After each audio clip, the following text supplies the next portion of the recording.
So you think the 2025 NBA draft is looking good? Well, the 2026 draft has the potential to be even better. This may be one of the best top parts of a draft this century. So this is something I like to do every year. We're gonna do 4 versions of this. We're gonna do one at the start of the year, which you're seeing right now. We'll do one at the middle part of the season, right as the college basketball season ends, right after March Madness, and right before the NBA draft. And it's really cool to look back and see what changes. And I have a bunch of honorable mentions that just missed out on the top 30. This list could be very fluid. There's a lot of freshmen here that we've never seen them play a meaningful game yet. When I'm recording this outside some exhibition games, so this could change a ton over the next few weeks. And the first honorable mention I have is Hans Steinbach, who is going to be a big man playing at Washington. Steinbach looked really impressive for Team Germany in the FIBA U19s this summer. He's more of a traditional post-defending big, which for sure has its value at the NBA level. I'm really excited to watch him in the Big Ten this year for Washington. He's got good size and footwork for somebody that's 6'11", could definitely be a top 30 prospect in a few weeks. I also have JoJo Tugler at Houston, somebody that doesn't have the highest ceiling in the world, but he's going to do the dirty work. He's a really good role player for the Cougars and could be one of the best defensive players in this draft class. I got a couple Florida Gators. First one is Alex Condon. He could have maybe been a first-round pick in the 2025 draft, but he's going to try to go back-to-back at Florida. And I have Thomas Houck as well, somebody I'm probably a little bit lower on than the overall consensus. In his current archetype right now, I think it's going to be interesting to see what his role would be at the next level. I think he's in a little bit of a tweener spot right now. He could have been maybe a first-round pick last year, decided to go back to Florida. We'll see if he improves his draft stock this year. Next up, I have the Cincinnati Bearcat, Sean Abiv. 6'8", creative scorer. I do worry about him a little bit when the shot isn't going. How else is he going to impact the game? But could definitely be a big riser this year. And then the last one is Nicholas Jimena for the Duke Blue Devils. Honestly, if he was on any other collegiate team, I would definitely think he could be a first-round pick. Duke just has way too much talent right now, so I'm kind of projecting him to be a 2027 draft prospect. All right, so coming in at number 30, I have Sergio Delaria playing over in Spain for Valencia. You may have heard that name before because he definitely could have gotten drafted in the 2025 draft. He's been really efficient so far in EuroLeague play. In the Spanish League, he's struggling around the rim, but has been a good three-point shooter overall, which I think was something that I wanted to see more out of him. If he was ever going to decide to come to the NBA level, he's a maestro out of the pick and roll. He's got really good court vision. He knows his limitations, but he's 6'5", good shooter, good passer. Like I said, I think he could definitely be a first-round pick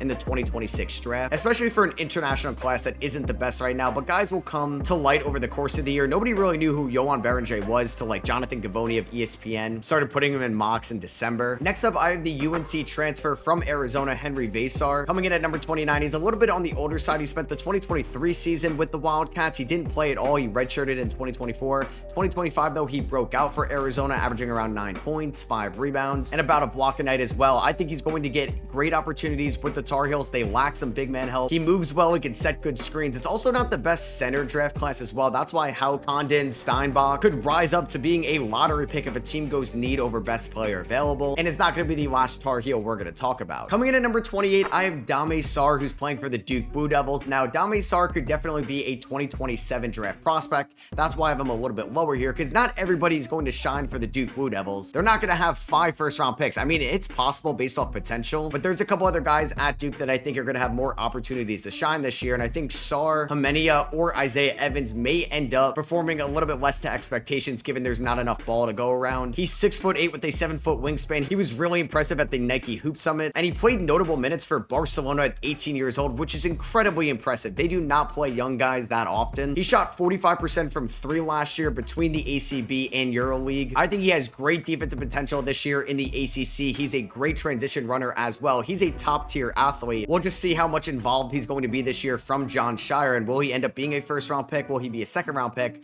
Or is he going to be more so a 2027 draft prospect? Because there's just so many mouths to feed at Duke this year. I've already talked about 2 guys for Duke, in Himenia and Dame Sarr, and I have a couple left. I have a big wild card here coming in at number 27, Magoon Guath here for the San Diego State Aztecs, one of the more athletic big men in this class. I just mentioned it, that this center class is super volatile. It's kind of wide open to be the best pure center in this class. Guath redshirted in his freshman year. He played last year and was a breakout player for the Aztecs, averaging 8.5 points, 2.5 blocks, 5 rebounds, and shot 37% from 3. He needs to get a little bit stronger out there as well. He's around 190 pounds at 7 feet tall, but he could have definitely gotten some big time offers in the transfer portal, decided to stay at San Diego State, and can legitimately be the best rim protector overall in this class with a big 2026 season, and his ability to space the floor will be very intriguing to NBA scouts. He could definitely be a first round pick or he's going back to college basketball in 2027. Either way, I think he's a top 30 prospect right now. Coming in at number 26, I have somebody that could win the Wooden Award, the best player in college basketball this year, JT Toppin of the Texas Tech Red Raiders. Last year, Toppin was one of the best players in college basketball, where he finished as a second-team All-American. He averaged 18 points, 9 rebounds, a block and a half a night. He shot 32% from 3, 55% from the field. He's also in kind of that tweener position, around 6'9" right now. Not the best floor spacer in the world to be like a stretch 5 or a stretch 4. Not good enough as a rim protector to be a traditional center, but he is very skilled around the rim. He's very physical inside. He's a great rebounder. He moves well for somebody at his size as well, but if he can improve his 3-point shot this year, that could really skyrocket JT Toppin's value. He's too productive not to be a top 30 player right now. Could definitely be a lottery pick at one point this year. It really just depends how he grows his game in 2026, or like I said, he could win the Naismith Award. Coming in at number 25, I have the Auburn starting point guard Tahad Pettiford. He could have been a first-round pick in the 2025 draft. He killed it at the combine as well, really helping out his draft stock, but he decided to return back to school, and Pettiford is a smaller guard. He's around 6 foot flat right now, which will knock your draft stock. Chase Richardson took a big hit leading up to the draft when his measurements came out, but Pettiford is extremely skilled with the ball in his hands. He's super shifty. He has one of the best floaters in this class. He's super explosive off of 1 foot. He can attack closeouts. He can find guys across the floor, and he was a good pull-up shooter as well. He's not going to be the best defender in the world. I think you can compare him to like Rob Dillingham when he came out of Kentucky, and Dillingham came out of a weaker class. That's why he was a top 10 pick. In a stronger class here in 2026, I think Pettiford is still good enough to go in the first round. Have him here at number 25. Here's somebody I'm higher on than the consensus. Coming in at 24, I have Christian Anderson, JT Toppin's teammate at Texas Tech. Anderson was a bucket this summer for the U19s in the FIBA World Cup for Team Germany, and I think he just has a more streamlined role at the NBA level than JT Toppin. JT Toppin, better college player 100%, but Anderson is a great off-ball mover. Last year for the Red Raiders, he shot 38% from 3 on 5 attempts a night. 80% from the free throw line, averaged 10.5 points, 3 rebounds, and 2 assists. Now, he's kind of a tweener position guy as well. He's around 6'2", 6'3". Isn't the best passer in the world, but I do think he could be one of the best, if not the best shooter in this draft class. And I think he's going to be a breakout college star this year as well. And that's why Texas Tech was okay with Darren Williams going to NC State, because Christian Anderson could fill the absence of Darren Williams. Coming in at number 23, he would be higher if he was probably on a different team. I have Caden Boozer of the Duke Blue Devils. So yeah, Caden is the brother of somebody that we're going to get to later in this video. I don't think Boozer's like the flashiest scorer in the world, but man, does he have one of the more polished decision making out of anybody in this draft class. He sees the floor extremely well. He can operate out of the pick and roll. He's got good size as well for a point guard at the modern NBA level, 6'4", and he just makes smart plays. He's not going to turn the ball over. He knows how to read opposing defenses. He was a winner like his brother in high school. The big thing with Caden will be this year, the 3-point shot, because if he shoots 37% from 3, scouts like the form, he could be a lottery pick, because while Duke has all this talent, they don't really have that true point guard, and Caden Boozer is going to be that guy for them this year. I think he'll be better than Caleb Foster, and I like his defensive upside as well. He has a chance of being a lottery pick. We'll just see how the numbers really look this year, but like I said, all the mouths to feed in Durham. Coming in at 22, I have somebody that was at the combine last year, could have been a second round pick, Nicholas Abdulas, who's going to be playing at Virginia Tech this year, and he may be like the main guy for the Hokies this year. He's definitely going to have to work to play in the ACC, but he was a solid catch and shoot wing last year. He's a solid facilitator as well. He can really read the pick and roll, and I like his ball handling for somebody that's around 6'9". He kind of reminds me a little bit of Denny of Diao when he was coming out for the 2020 draft, and he could definitely play himself into top 10 contention. I think out of anybody that I've talked about, there's a chance he could be the 4th overall pick in the NBA draft. That's how high his potential can be this season. Coming in at 21, we have another Duke Blue Devil. We have Patrick Gongba, who's going to be their starting center this season, and I think he has also the potential of being a lottery pick, given that this is a weak center class right now, or maybe not a weak one, but just a wide open one in general. Last year, he was Kaman Maliwatch's backup, and he also played behind Malik Brown at times. He played around 10 minutes a night, shot 71% from the field, 4 points, 3 rebounds, and appeared in 30 games for Duke. But like I said, he's going to be the starting center this year. I love the rim protection. He's a great athlete. He can run end to end extremely well. He's a great alley-oop catcher. He could set really good screens, and there's not a lot of guys to really take his minutes at Duke this season unless they go complete small ball. So he's going to be on national television a lot. He's going to have a chance to show to scouts that he is the main center, or maybe the best center in the 2026 draft, and he's somebody I'm not worried about with all the mouths to feed in Duke because he's clearly the starting center. As I really prepared for this draft this summer, somebody that I started to fall in love with, Carter Knox of the Arkansas Razorbacks. He's coming in here at number 20. He's the younger brother of Kevin Knox, and last year he had a solid freshman year for the Razorbacks. There was a chance he was going to go in the 2025 draft. He averaged 8 points, 3 rebounds, shot 35% from 3, 46% from the field, and I think there's a good chance he could be the #1 scorer this year in Arkansas. As he started to play more and build more confidence throughout SEC play last year, you could just see him use his elite athleticism to get downhill, finish at the rim. He looked confident in his 3-point shot. I like the transition upside. I think he's a good off-ball mover as well. He's somebody to keep an eye on this season. I talked about it before with JT Toppin that he could win the Nate Smith Award this year. You know who else could? Yaxel Lenenberg. That name may sound familiar. He was in the 2025 draft last year, really up to the deadline, and then withdrew his name because he had the transfer portal offer to play at Michigan. I thought Lenenberg would have been a first-round pick last year. He has a really good story. He dominated the last 2 years at UAB, being one of the best rebounders and scorers in the American Conference, and he was so impressive that Dusty May thought he could replace Vlad Golden and Danny Wolf for the Wolverines. He improved as a 3-point shooter. He's a good ball handler, but so physical inside. He's 6'9", 230. I think he's a little bit more skilled defensively and as a shooter than a JT Toppin, so that's why I have him a couple spots higher. A player that I loved last year in the draft cycle, Isaiah Evans of the Duke Blue Devils. I would have taken him in the first round last year. The 2025 draft wasn't the deepest class in terms of outside shooting, so that's why I thought Evans could have gone in round 1. He was always going to be behind Con Knipple, Cooper Flagg, Sion James, and Tyrese Proctor last year in the Duke rotation, but when he was out there, he was one of the best 3-point shooters in college basketball, shot 42% on 4 attempts a night. He averaged 7 points. Now, he's not the best creator. He's not the best rebounder. He's really skinny right now and needs to get a little bit more physical, but I loved his defensive intensity. Him and Khan were really good help defenders with each other. And with Sarr, Amenia, the Boozer twins all incoming to Duke, they need somebody that's kind of like a veteran on this roster to step up, and I think Isaiah Evans is going to have a breakout year. He's going to be an elite shooter. He could be a lottery pick. I have him here at number 18. Another player that I think I'm a little bit higher on than the consensus, Isaiah Harwell. He was going to be playing at Houston this season, and he was one of the best 3-point shooters in the EYBL last year. He's a true 3D prospect, but what I love about him, he's got great court vision. He's willing to delegate. He's willing to operate out of the pick and roll, and it's not just completely score first. He doesn't get tunnel vision. He's 6'6". He's got a good pull-up jumper. He can create off the dribble, and he's a really good athlete. I don't know how much Kelvin Sampson is going to play him in his freshman year. Maybe he ends up going higher in the draft just based off potential and his tools, but Isaiah Harwell is as good as a complimentary wing prospect as you can get, and I'm really excited to watch him this year. Coming in at number 16, one of the best perimeter defenders in this draft class, Dash Daniels, the younger brother of Dyson Daniels, who's currently playing at Melbourne United right now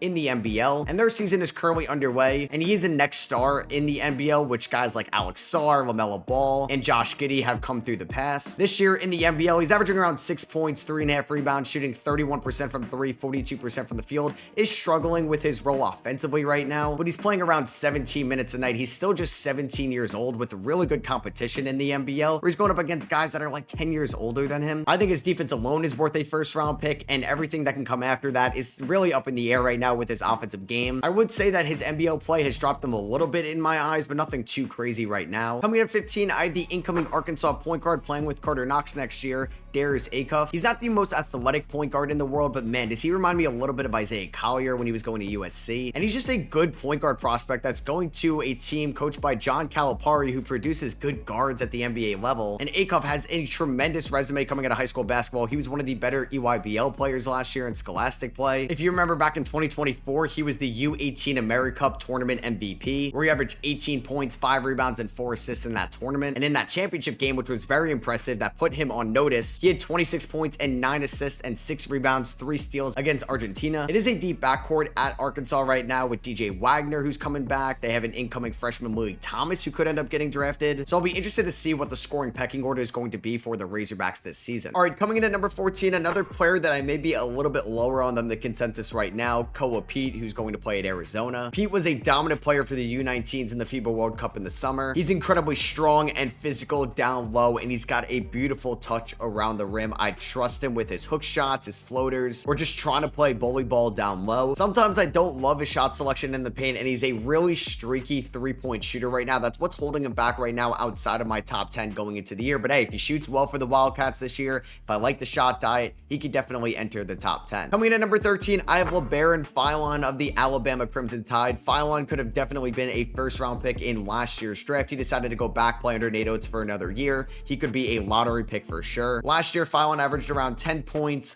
4 assists, 3 rebounds, and shot 45% from the field and 31% from 3 at Alabama. He's inconsistent as a 3-point shooter right now, but I trust the form, and I think that is going to develop in his sophomore year, and he's going to look wise to stay another year at Alabama to improve his draft stock. He's already looked good in the exhibition games so far. He's a great playmaker. He's very creative on the floor, and I like his defensive intensity. I think he's going to be a lottery pick. Coming in at number 12, one of my favorite prospects in this draft class, Bennett Sturts at Iowa. Now, this is one that I could definitely look at myself in my midseason update saying I was way too high on Bennett Sturts, who's transferring from Drake in mid-major over to Iowa, where the competition is going to be completely different in the Big Ten. But he is one of the smartest players in this draft because he is not a great athlete by any means when you're looking at some of the other guys in this range, but he makes up for that with his shot-making ability, his IQ, his ability to be a pick-and-roll maestro out there. He had 21 points and 8 assists against Texas Tech, against Darren Williams and JT Toppin, Christian Anderson in round 1 of the tournament last year. He had 21 points and 4 assists against Mizzou in round 2. And he was also a Division II player. He's had an incredible story. He's a great decision maker. I hope that he's a top 14 player at the end of the year. He's going to have to prove it on a bigger stage, but I'm really excited to find out, and I like Sturts' game a ton right now. Coming in at number 11, I have a UNC Tar Heel, the second one in this top 30, Caleb Wilson, their power forward. He's an athletic freak. He is physically gifted at 6'9" with his quickness and leaping ability. This guy is a true athlete in this class, and he can get around defenders extremely well for his size. He can attack closeouts. He looks like he could be a good 3-point shooter for the Tar Heels this year,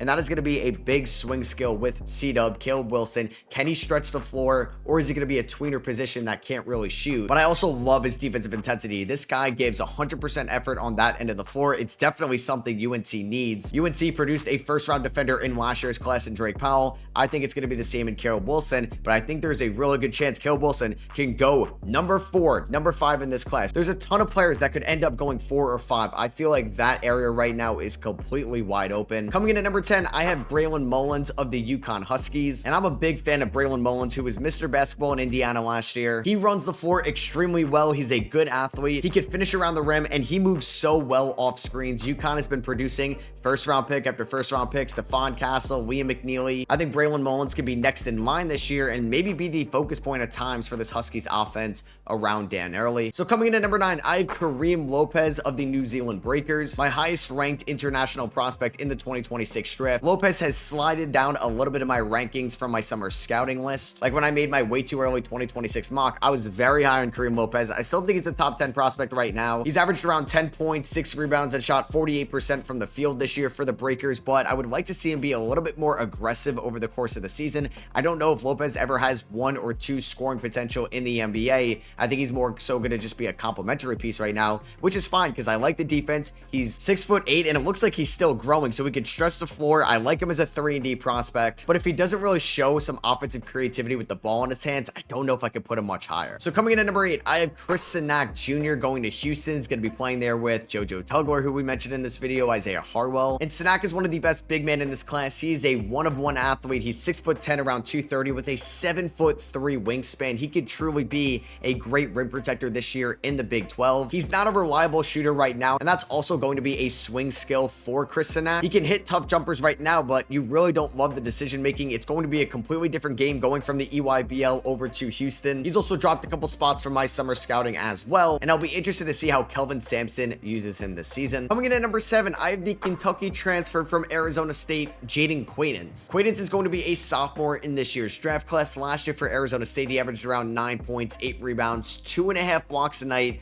1.1 steals. He could run the floor extremely well, but unfortunately last year he tore his ACL. But he was also 17 years old. He had one of the best block rates out of anybody in the country, not just freshmen. And he wasn't able to go into the 2025 NBA draft because of his eligibility with his age, but he definitely would have been a first-round pick. We'll see if he can get better as a shooter, because at 6'9" right now, he's a little bit undersized as a traditional center. So if he could shoot the 3 ball better than what he did last year at 18% with his defensive upside, he could be the number 4th overall pick in this draft. Coming in at number 6, one of my favorite prospects in this draft, Tonde Yesufu. Yesufu is actually a carbon copy of Anthony Edwards. If you watch this guy in high school, he literally plays exactly like Anthony Edwards. It is crazy. And Baylor under Scott Drew has produced first-round pick after first-round pick Last year, it was VJ Edgecombe. Before that, it was Jacoby Walter and Yves. Before that, it was Keontae George. Next in line is going to be Tonde Yesufu, who's a great downhill attacker. He plays extremely hard, extremely physical. I love his mid-range jumper. He could also be the best athlete in this class, and he became a more household name when he had 24 points in the Nike Hoop Summit in front of a ton of scouts last year. Definitely keep an eye on Yesufu going into this year's season. Coming in at number 5, I have Mikel Brown Jr. of the Louisville Cardinals. Mikel Brown may be part of the best backcourt in all of college basketball next season.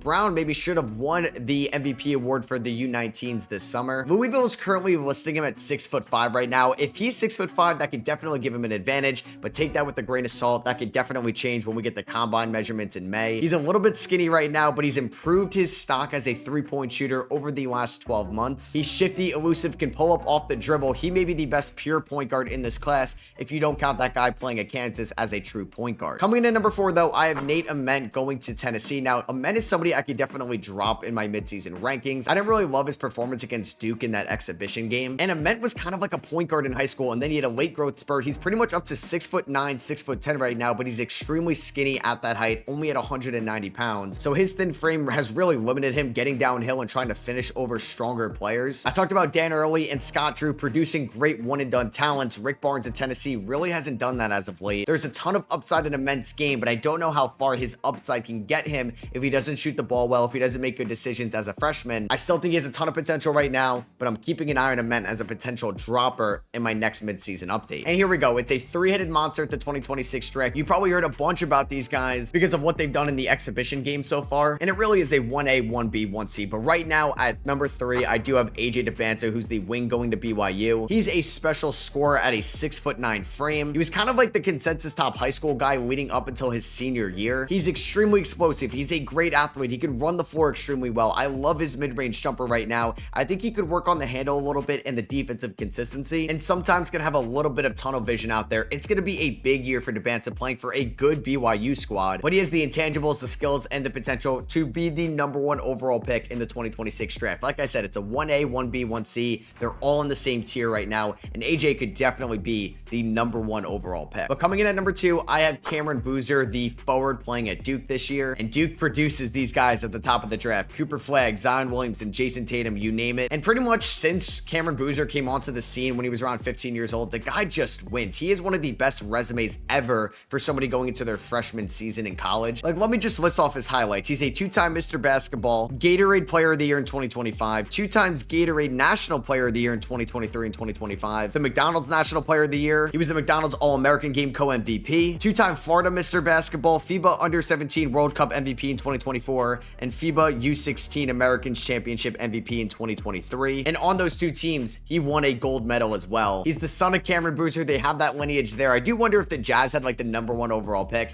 would they have to say, Carlos Boozer, you could not make any decisions here? But he's 6'9", 250 pounds. He's been a dominant player in the exhibition game so far. He can space the floor. He's got a beautiful touch around the rim. He's a polished rebounder and passer for somebody at his size, and he could also be the #1 overall pick. But coming in at number 1 right now for me, I have Darren Peterson, the combo guard playing at Kansas. Now, I definitely trust a Duke one and done under John Shire than I do under Bill Self right now at Kansas. But Darren Peterson, man, is an unreal point guard prospect or unreal guard prospect, whatever you want to list him as. Like, he may be the best guard prospect since Cade Cunningham, and if you think he's better than Cade Cunningham, it may not be like a college prospect since like Kyrie Irving. That's how highly touted Darren Peterson is right now in the industry. He's being compared to Anthony Edwards. He's just such a good decision maker, creativity downhill, can finish around the rim. Good three-point shooter, which is continuing to get better. He's a good defender. He's almost like a perfect player right now. The one thing is maybe that three-point shot, but it's looked great over the last few months. And maybe AJ's highs are going to be a little bit higher than Darren Peterson, but I just think Darren Peterson maybe doesn't have a single weakness right now. And that's why I have him as my #1 prospect in the 2026 draft before the college season starts. So that is going to be for me. I hope you guys did enjoy this video. If you did, I would appreciate you dropping a thumbs up. Let me know if there's a name that I didn't mention that you think I should have brought up down below in the comments. Let me know if you would change anything about my top 30 big board, and subscribe for more draft content like this, and I'll catch y'all on the next one.